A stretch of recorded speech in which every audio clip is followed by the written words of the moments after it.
message ngibhalele umona ngoba umona wadlala ngabantu ngiyaqalekisa mona uyezwana abanye baze baphelelwa ngamazwi abanye baze bakhumuka amazinyo unesona mona ngiyaqalekisa mona uyezwana abanye baze bakhumuka amazinyo abanye baze baphelelwa ngamazwi unesona mona ngiyaqalekisa mona uyezwana ungasibona yazibetha amafolofolo wonathi asizenzi izimo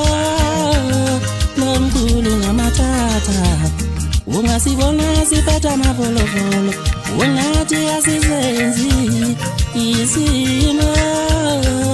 lomkhulu nezinkina ungasibona sikhuphula amawindi wonathi asisethengi